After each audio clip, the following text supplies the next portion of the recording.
Good day, Earth. This is me, Dr. Jermaine Insane, again, back with another podcast of Watch Yourself.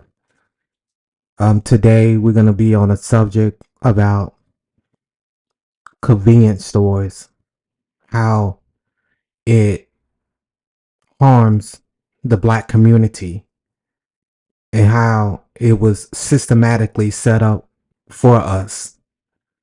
I'm gonna go through a few articles of showing how it was systematically set up for us to only have convenience stores and how much it harms our community, and that in our community we own none of these establishments, how that the people that own it doesn't like us, they mistreat us, they don't hire us there, and we continue to give them our money. This system that that was put in place for us to only solely rely on convenience stores for our daily necessity is cruel. And for some reason or another, that we have to stop this cycle of going to these convenience stores and purchasing from these convenience stores. We have to somehow put them out of business, boycott it, keep your dollar in your pocket, because this is harming our community. The convenience stores is set up for us for failure, for poverty, for death. When when your kids or we out there selling drugs or shooting dice or prostituting, and the police is they let it go because they know it's only thing it's doing is harming our community.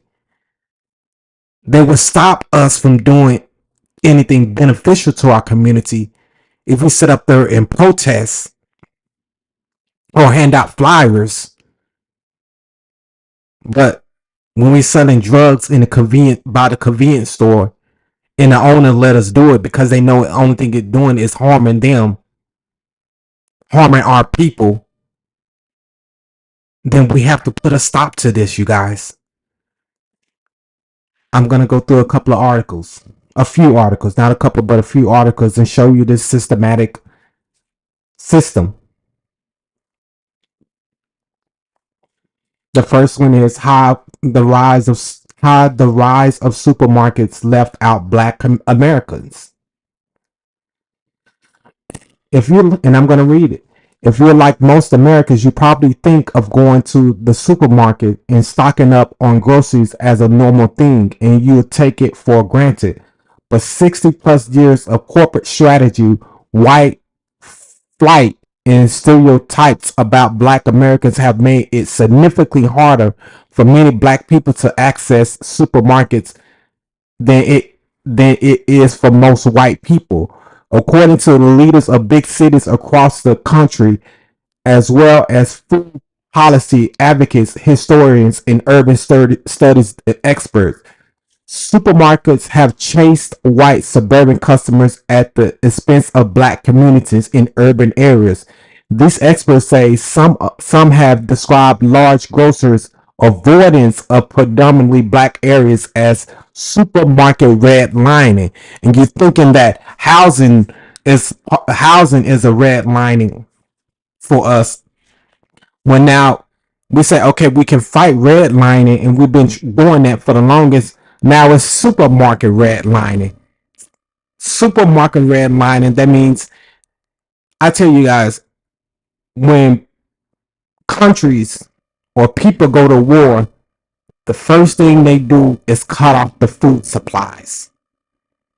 And this is exactly what they're doing, evoking a post New Deal federal policy designed to prevent Black home ownership in white neighborhoods and promoting segregation.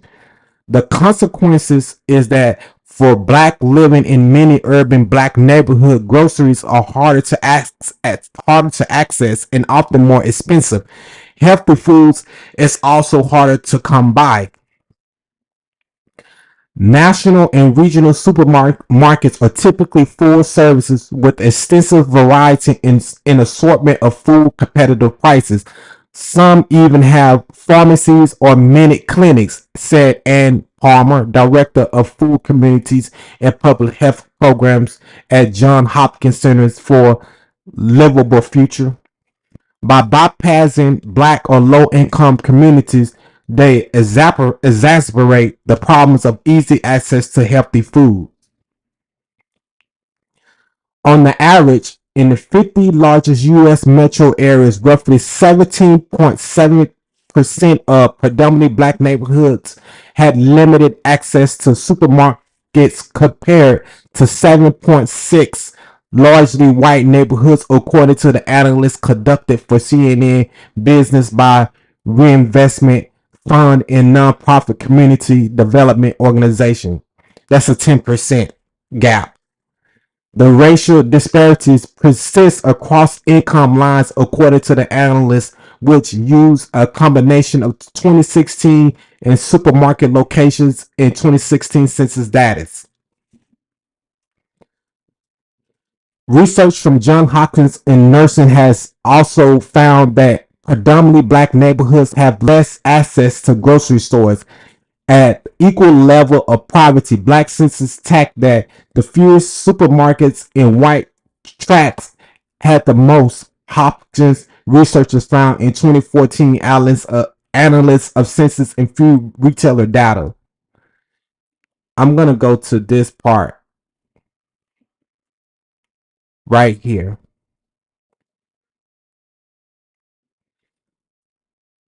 Supermarket chains have a demographic location profile that prioritize communities that are not low income and not African Americans, said Stacy Mitchell, co-director of Institute of Local Self-Reliance, an organization that opposes concentrated economic power in community. The outcome has a racial bias. In a statement, Heather Glartlich, spokesman of FMI, a trade group for the food retail industry, market, economic, and demographic factors influence a company decision to establish a store. Grocery store requires an adequate customer base and economic support to remain viable. Real estate costs and availability are significant factors to determine whether how the store is built. Supermarkets work closely with community leaders, elected officials, and other groups to help bring stores to the neighborhoods, she said. So this is the point right here. Supermarkets work closely with community leaders. So the people that are out there in these black communities, what are your community leaders are doing? What are your elected officials are doing to help you guys get groceries?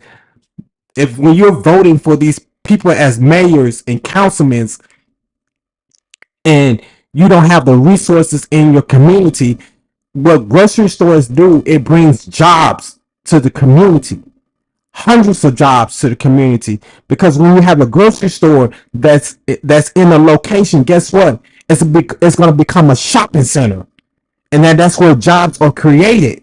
And when you have jobs that are created, that brings a better economical situation in that community. It brings down crimes. When you don't have jobs, people are desperate. I'm not making it an excuse that you have to commit crimes in order to get by. But when America doesn't provide the opportunities in those communities, you're starving. And when a lion is hungry, it catches its prey. It kills its prey because it needs its resources. And when you don't give the resources to the community, they have no choice but to hunt. And hunt means anything's necessary.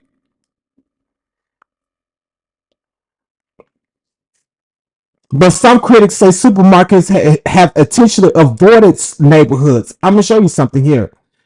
We saw a supermarket redlining in black neighborhoods where chain supermarkets either closed down, relocated in suburban areas, or choose not to open in neighborhoods with high black populations, said Deborah Gosh, assistant professor of University of Connecticut in Department of Geography. Michael Notter, the former mayor of Philadelphia, this is what I want to get to. Michael Notter, the former mayor of Philadelphia from 2008 and 2016, said as a member of the city council, he spent years trying to bring grocery stores to a largely black area of the Philadelphia by offering tax incentives. It was ShopRite eventually agreed to come to 2007. We were we went virtually every we went to virtually every national grocery retailer in our region. Notice said white people don't think black people spend money, and they weren't willing to invest in a predominantly black neighborhood. So this is the point. Philadelphia by offering tax incentives, and they didn't want to do that. Tax incentives would help. People always complain about taxes, and they was gonna give them a break on taxes in order to help the community. That means they was willing to lose money in order to help the community, and the people said no. And when you say people love money, yes, people love money, especially white people. Anybody, I mean, I don't love money, but people love money. But white people, they're financially loving people, and when you give them a tax break, but anything, the money, they say all money is not good money. So what they're saying, black people are not good enough for them to have money in their pockets. Anything to harm us. But the tax incentives that they gave the X account owner. I can't remember Elon Musk. So don't tell me that when he gets the tax incentives for his Tesla's cars, he took it because it was going to financially help him. Philadelphia ex mayor offered a tax incentive to bring grocery stores in their community. They didn't take it because it was going to benefit black people. Let's go to the next article.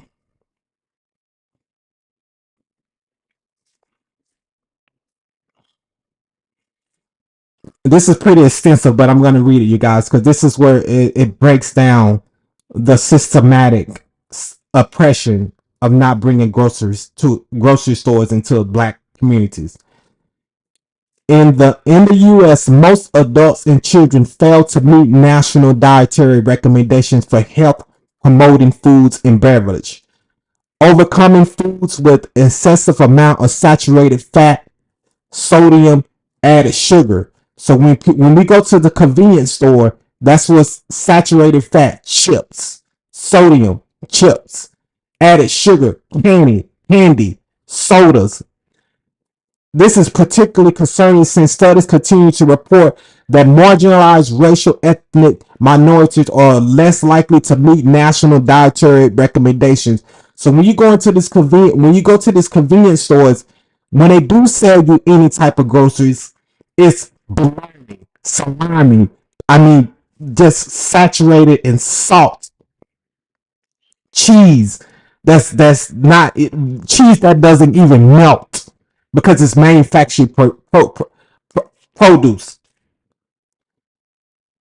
Compared to it said reports of marginalized racial and ethnic minorities are less likely to meet national dietary recommendations compared to white population.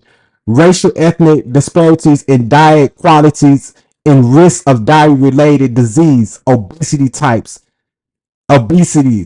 2 diabetes, hypertension, which runs rapid in the black community, continue to be a major public health concerns in the U.S.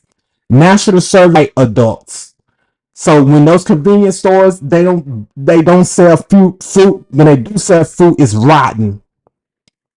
The vegetables is rotten and it's overpriced. Although diet quality scores in the U.S. have improved slightly in the prior decade, improvement trajectory for black adults have been slower than white adults. Given this knowledge, Given this knowledge and the substantial body of research of racial ethnic disparities in diet quality, there is a need to synthesize novel evidence of structural drivers of nutritional inequalities in US. The retail environment is widely considered a structural driver of national inequalities. The RFE encompasses all features of built environment which people can purchase food, grocery stores, supermarkets, supercenters, convenience stores, dollar stores, discount stores, pharmacy, liquor stores, etc. For decades, institutions and federal agencies have monitored the availability, density, and proximity of food retailers to support public health initiatives and policy. Terms such as food deserts and food swamp were coined to define demographic areas that respectively lack significant access to a large retailers that sells healthy foods, supermarkets, and have an overabundance of small retailers that offer fewer health options, convenience stores. Studies have found that residing in a food desert or a food swamp can negatively influence dietary behaviors, increase risk of adverse outcomes such as obesity. Thus, the RFE is an integral factor to consider when developing policies and interventions that aim to reduce nutritional inequalities. Through the historical racist and equitable practice, communities comprise mostly marginalized racial minorities are more likely to be labeled food deserts or food swamps compared to majority white communities. These inequalities in food access are indication of structural racism, which Guy and Ford define as the micro level system social forces, institution, ideologies, and processes that interact with one another to generate and reinforce inequalities among racial and ethnic groups. General interest in describing the role of structural racism is perpetual health and nutritional inequalities have grown in recent years. Seminar papers of Bailey in college have described its historical influence on the health marginalizing racial ethnic minorities in the U.S. As for food access, many epidemiological and ecological studies have documented disparities in geographic access to food retailers by neighborhood. Newer studies are linked in current historical racist practice, redlining, racial segregation to geographic access to food retailers. So as you can see, that this system is put in place by America. So when people, when white America say pull yourself up by the bootstrap, when they not even give you a pair of boots, they not even give you the lace for the boots because they have systematically put this in place to starve you out. Because when most people have took health classes, everyone know that food pyramid. When you go into a convenience store,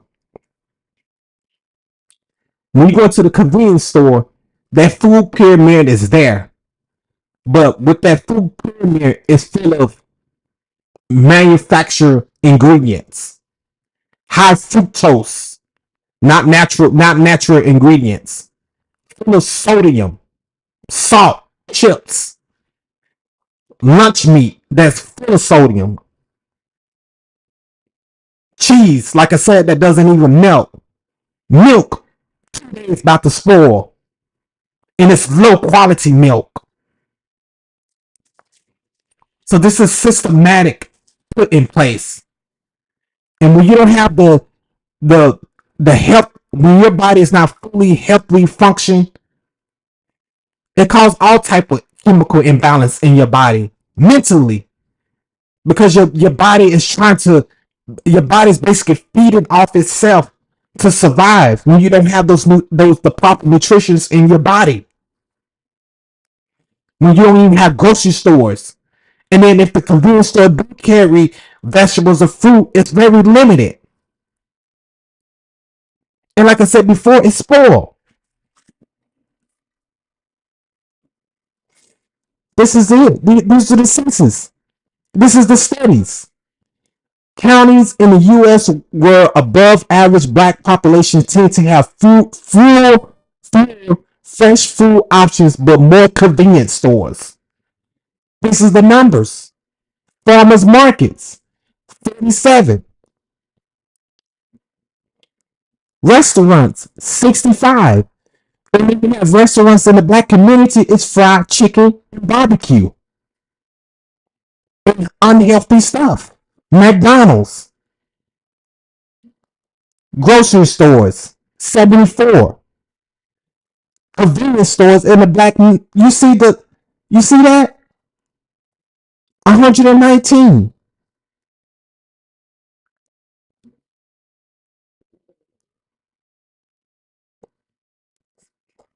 This is what happens.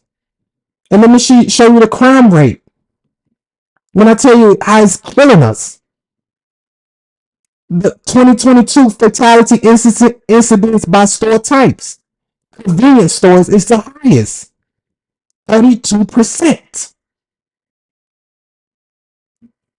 Let me show you some others. This is the weekday. Fatalities incidents by weekday. Sunday and Monday are the highest days. Sundays is when people want to get their groceries. Want to have a nice Sunday meal. This is by the state. California, Georgia, Florida, and Pennsylvania. But let me show you the cities. 2022 fatality incidents by the city. Memphis, Chicago, Philadelphia, and Georgia. These are all black areas. All black areas.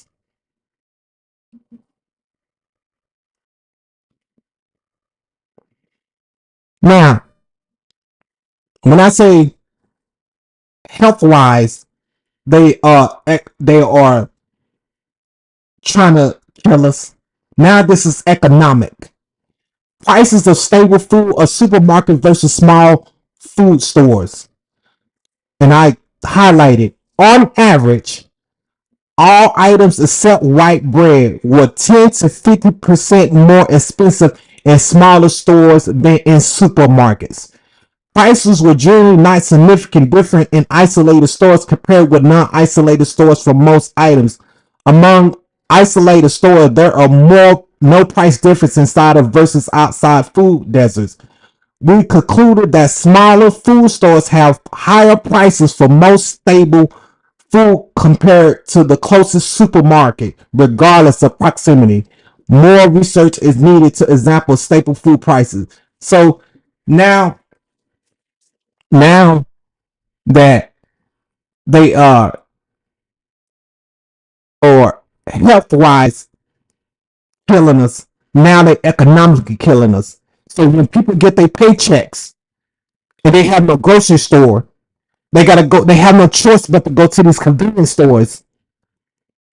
And some people don't have cars to go to the nearest grocery stores.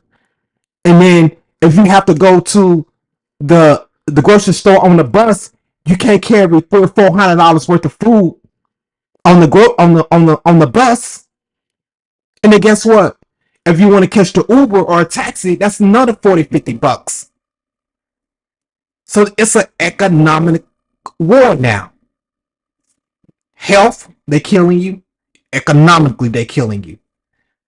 The judicial system, they killing you. It's so easy going in and steal from them. Why convenience stores attract so much crime and what the retailers can do about it? Crime is killing us. And they put this in place. Emmett Till was on August 24th while standing with his cousin. I'm not gonna go through the full story, but everybody knows Emmett Till. He was killed because they say he he was kidnapped and killed because they say he whistled at a white girl. But on August 24th, while standing with his cousins and some friends outside of a country store, asking the white woman sitting behind the store counter. He was killed due to the interaction at a convenience store. Latasha Harlan. Let me read this to you.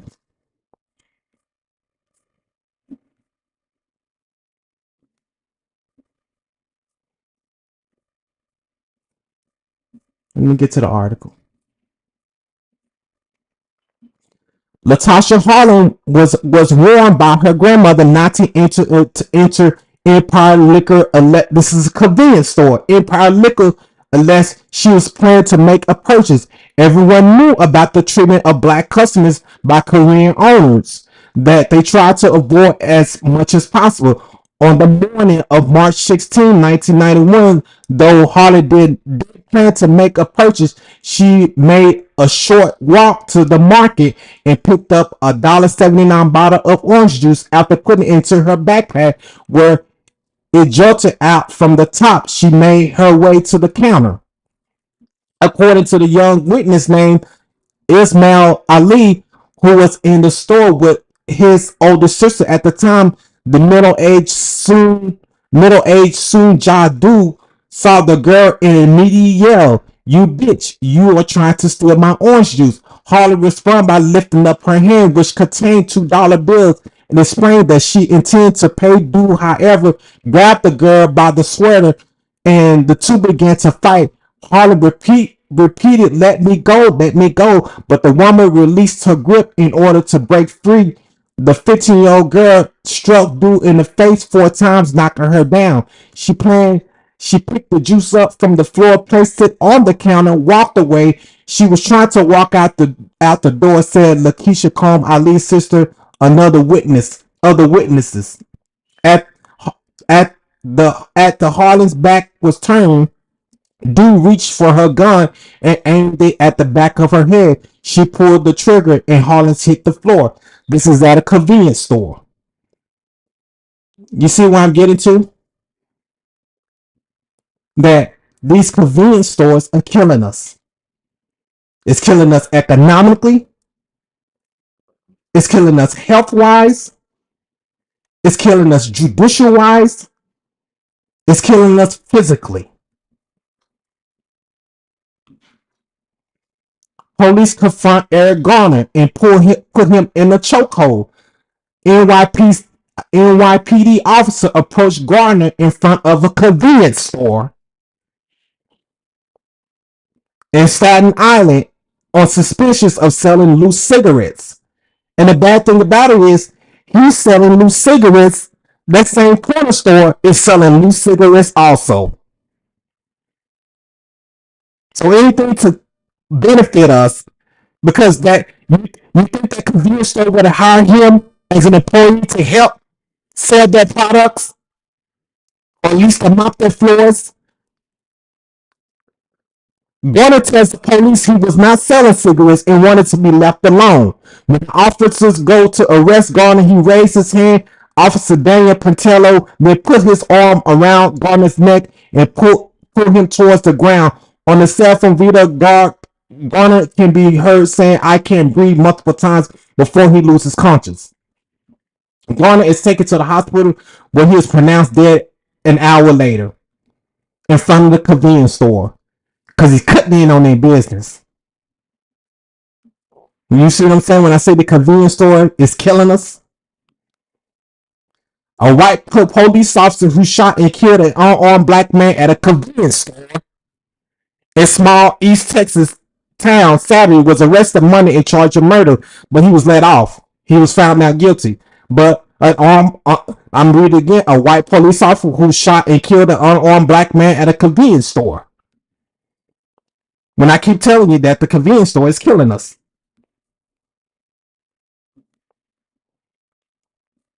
George Floyd inside a Minneapolis corner store whose work made a 911 call that led to his killing. Everybody know the story because they thought he had a counterfeit dollar. He's at a convenience store. You see the pattern that the convenience store is killing us? Another story. Rick Chow, store owner charged with killing the teen, had shot at shoplifting before. Rick Chow, an Ohio convenience store owner, charged with fatally shooting a 14-year-old Cyrus Carmack Walton on suspicion of shoplifting, had previously resorted to violence to protect his business. This is a 14-year-old who was shot. This is the story where the 14-year-old went in there, had the water, put the water back at a convenience store, and was shot. And was shot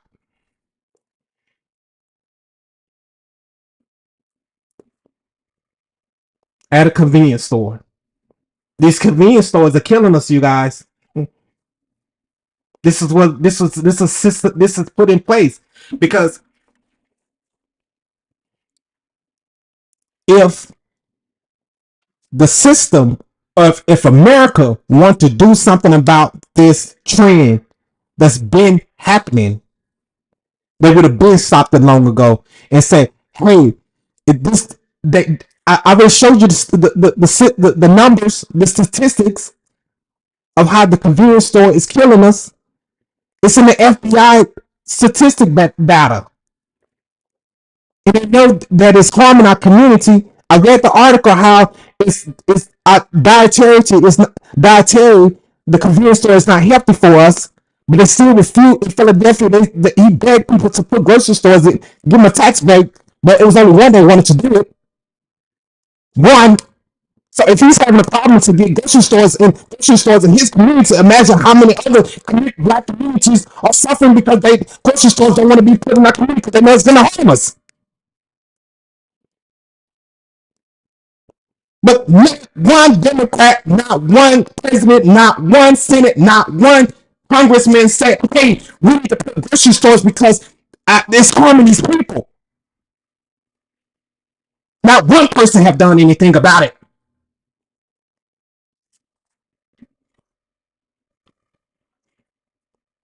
Raw, police investigate triple shooting outside of a corner store at Martin Luther King Boulevard.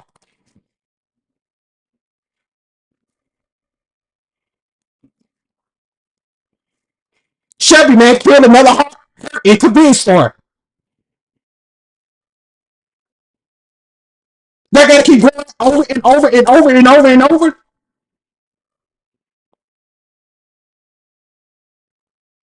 That I'm showing you that the convenience store is killing us.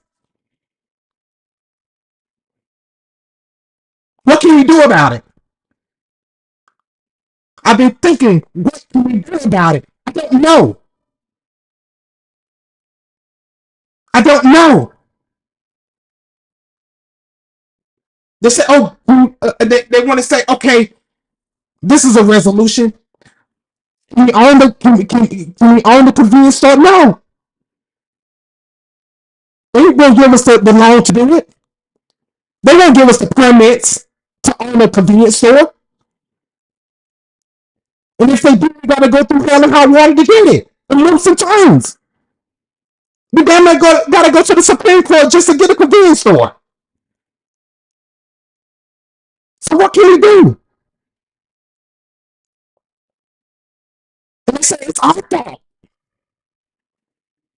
When it's not our fault. It's the government's fault. Let me show you the reason why it's not our fault.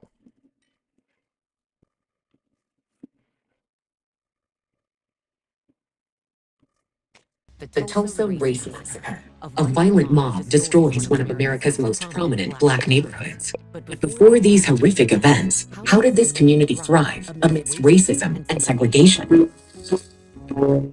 O.W. Gurley moved to Tulsa in 1905, purchasing 40 acres of land. Starting with a corner grocery store, Gurley soon established a business cooperative that allowed an entire economy to grow. Gurley loaned money and land to Black business owners. Greenwood soon expanded into what became known as Black Wall Street. It was said that a dollar would change hands 19 times before leaving Greenwood. However, many white Tulsa residents felt threatened by Greenwood's success. Fueled by this hate, the 1921 massacre leveled 191 businesses, and hundreds of Black citizens were killed. O.W. Gurley's efforts went up in flames, but Greenwood still left a powerful legacy of Black entrepreneurship and community pride. Hi, Jimmy Crow.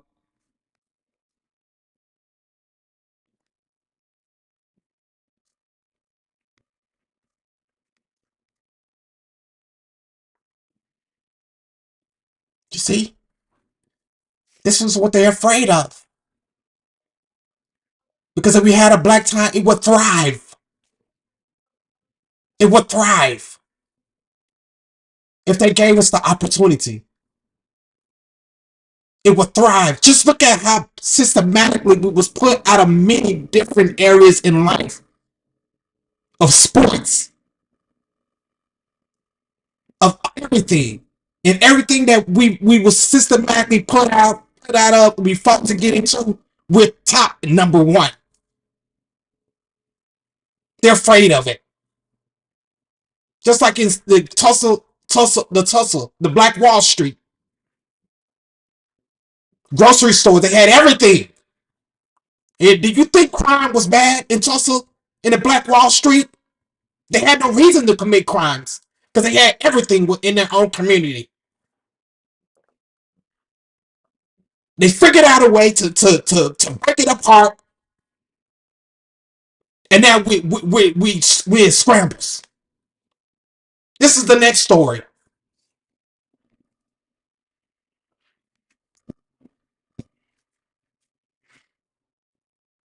Years, and if you haven't heard of it, it's probably because All new at 5:30, we are taking a closer look at an all-Black town in Georgia called Oscarville. Yeah, there's been a lot of talk about this on social media for the last few years, and if you haven't heard of it, it's probably because it no longer exists. It's buried under Lake Lanier.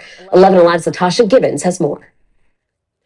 When we started working on this story, we set out to track down descendants of Oscarville. Weeks later, we found a family who could trace back their roots 4 generations. They shared with us stories that were handed down about what the all-Black town was like, including the night that led to its destruction. It was set on fire by night riders after they say a white woman was raped. Then later, it was covered by the body of water we now know as Lake Lanier.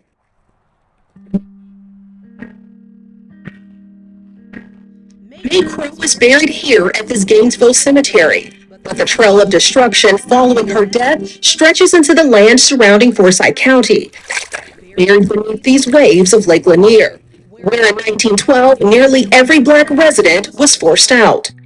That includes people living in an old Black town called Oscarville. The community was formed in the late 1800s during the Reconstruction era. There was a very strong community feeling among the Blacks. About 300 kids, children, that went to some of the schools that were the Black schools. It was closely connected to the churches. Georgia history teacher Lisa Crosby says Oscarville was a thriving Black community, full of carpenters, blacksmiths, and bricklayers. But farming was the top trade. So they really had kind of a miraculous farming growth here while the rest of the state was really struggling. But then residents were abruptly forced off their land. The flashpoint, I think, is 1912. This takes us back to the death of May Crow. The 19-year-old white woman was found dead in the woods near Oscarville, presumably after being raped. Typically, the answer to white girls being raped was go to the Black community and just start blaming people. By nightfall, terror began to reign over Oscarville.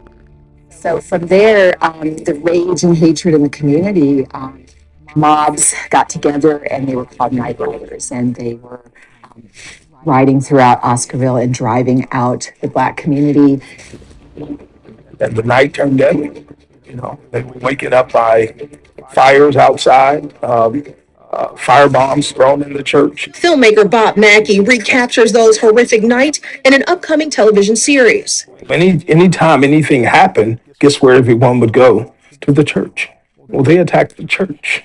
People were hung, lynched. Mackey's series features stories of direct descendants like George Rucker, who can trace his family back 4 generations to Oscarville. He tells the story of his great-grandfather, Bert Oliver, and the entire family being forced off their land.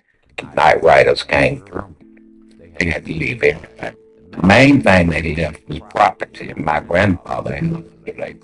Rucker says many relatives died as they tried to flee. So when they got to the Chattanooga River, from what I understand, they were told, the mob got on the bridge, they were told that they either had to swim or drown. Most of them didn't make it.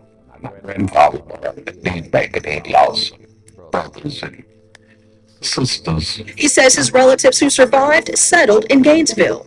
What my mother told me, Bert Oliver, he would sit and tell her this story, and he would just sit and cry. Crosby says whites in the area took over the remaining properties.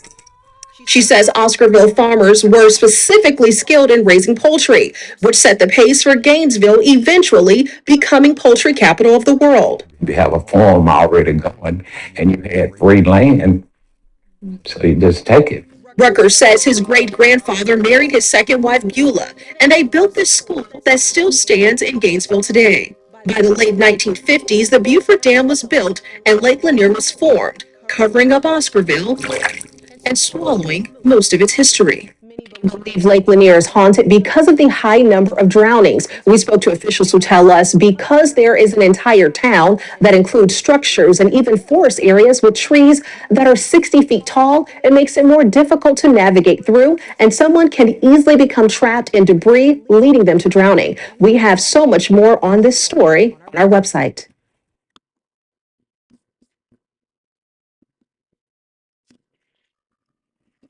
You see what happens when we have our own? When we build our own, they take it away from us. Oscarville had its own farming. The number one capital for chicken. They didn't need anyone. They built their own, and they snatched it away. And instead of replacing it, they gave us worse. Convenience stores, cigarettes, cigars. They even sell paraphernalia for people to do all types of drugs. I tell you this, I'm from the hood, from Oak Cliff, and I stayed in the worst neighborhood in Dallas. In Village Oaks. And I can tell you that Oscarville and Tulsa is in every hood today. Because in my hood, we had ice cream house, candy house, beer house, cigarette house, food house, miscellaneum house, love house, hangout houses. As soon as we put all that together, there was a knock at your door. Where's your permit? You guys can't hang around together like that. Every time we try to come together and bring things together and build back what we had before we were set on this land, they destroy it. And that's why I asked someone or anyone, what can we do? What can we do? I'm going to leave you guys with this scripture.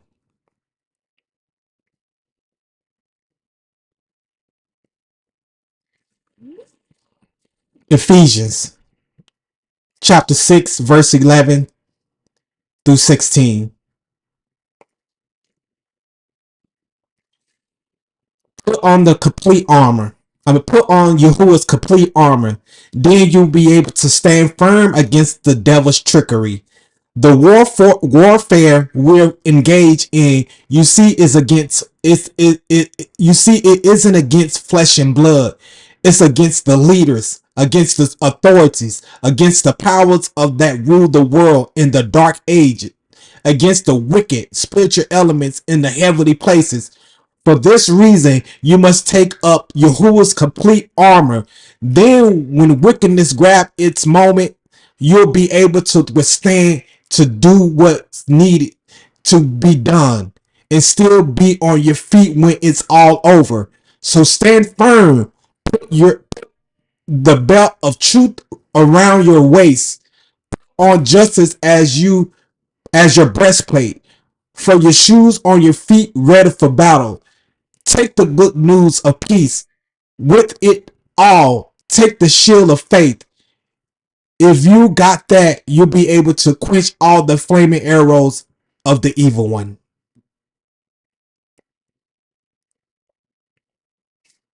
Watch yourself.